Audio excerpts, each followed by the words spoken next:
Welcome back to Forever is the Soul. This time we are going to talk about chapter 19, coming very close to the end. The title of chapter 19 is Changing Channels, and the subtitle reads, Two Voices Come to Mind. One is the voice of our earthly experience, and the other is the voice of our soul. I think we can all relate to voices in our head. Sometimes we think we are our thoughts, but what thoughts are those thoughts that we're listening to? Are those thoughts from our soul, or are they thoughts from our egos that are demanding something that maybe not what we want at that moment? So let's hear what Andrew has to say about chapter 19. Enjoy.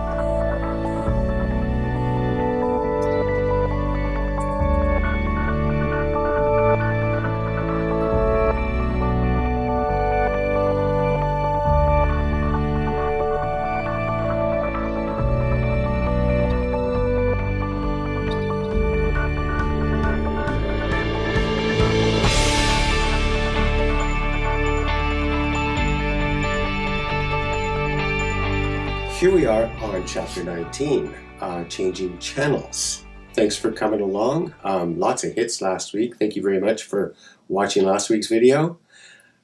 This week, like I say, chapter 19, Changing Channels. Two voices come to mind. One is the voice of our earthly experience. The other is the voice of our soul. Two voices come to mind. It's almost like a competition.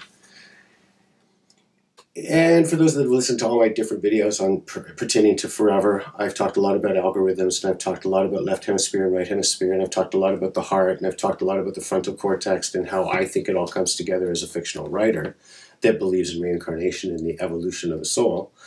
When I go with two voices come to mind, and I say it's like a competition, it's like come to mind is consciousness. Consciousness to me is what it's all about. I often ask myself, what am I doing with my consciousness right now, especially if it's being heavily influenced by algorithms that I had thought I had grown out of, for example, but yet they persist sometimes, and all of a sudden consciousness has been corrupted by some egocentricity that I really don't need, but yet something triggered it and the algorithm became live and came into consciousness, and now I'm not in spirit. And as I've said numerous times, I do believe that through discipline and practice, and obviously constructs or beliefs that you create yourself that help you form the idea that you may be a spiritual being, and that you may be a spiritual being that is truly participating with this physical experience.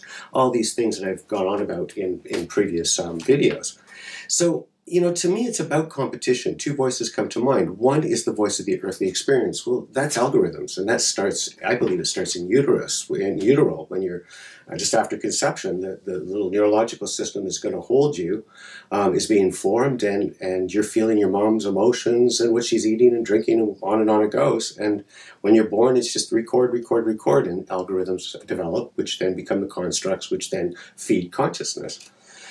So one of the voices is the earthly experience, or you could say it, one of them is the algorithms, and the other is the voice of the soul, which to me is the creator.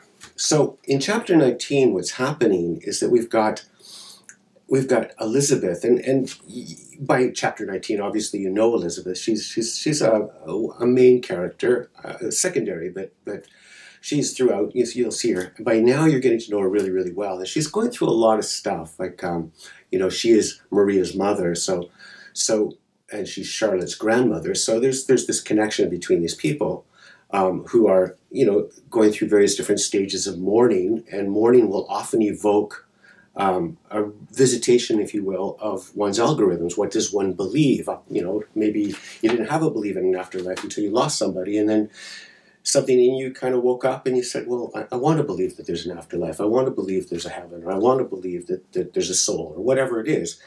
So in a way, Elizabeth is going through that. She had very strong beliefs, so she did believe in an afterlife, not reincarnation so much. And she did believe to a large degree in her algorithms, which were based on a religion that she was very much attuned to for the majority of her life. And as she, in a sense, evaluates and grows through what has happened, she begins to hear another voice. It comes in dreams, and it comes in images, and it comes in in a way that she could never have anticipated. It's just all of a sudden she's communicating, and she's communicating in a way that she's never communicated before, almost like a channel.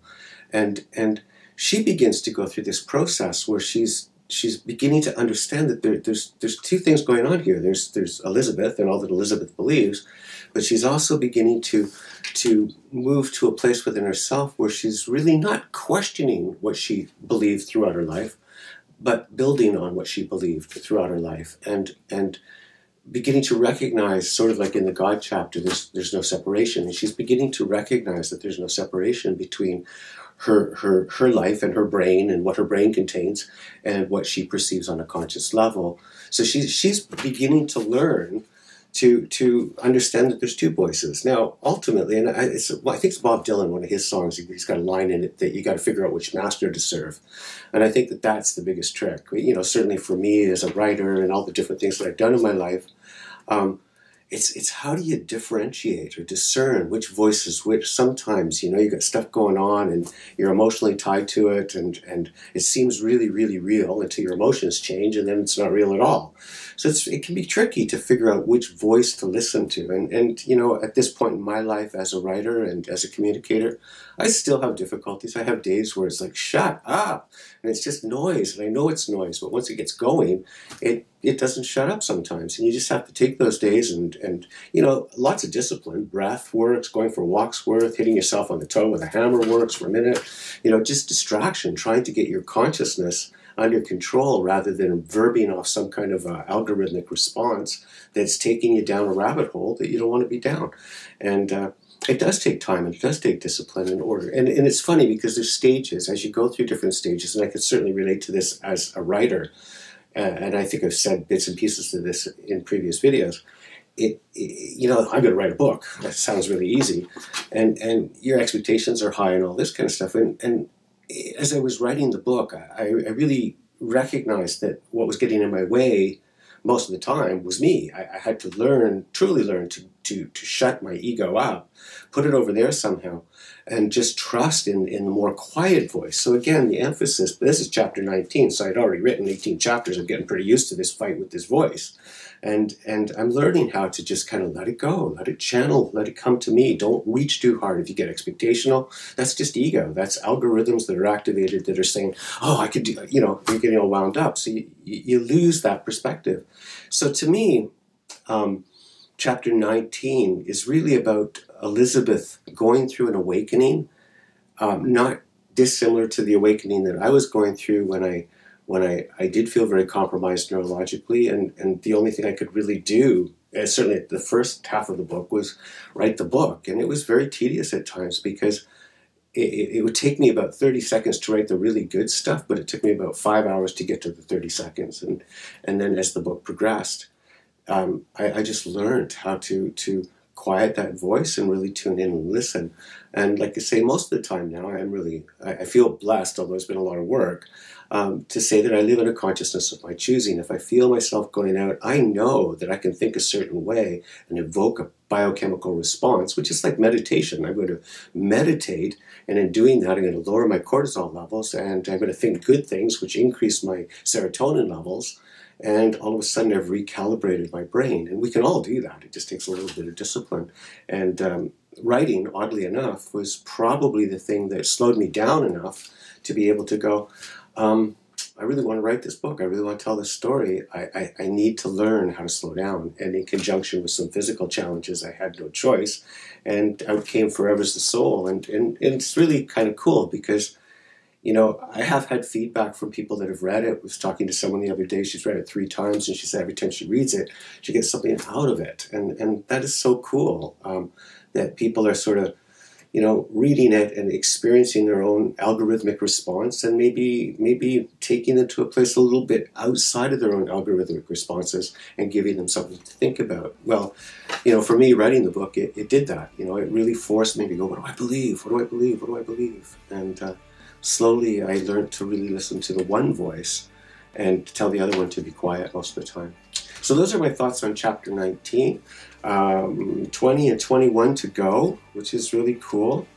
And again, I thank everybody for coming along on this journey. It's been interesting to do. I've really enjoyed it, and I hope you guys have enjoyed watching it. Have a great week, and see you next week. Bye-bye.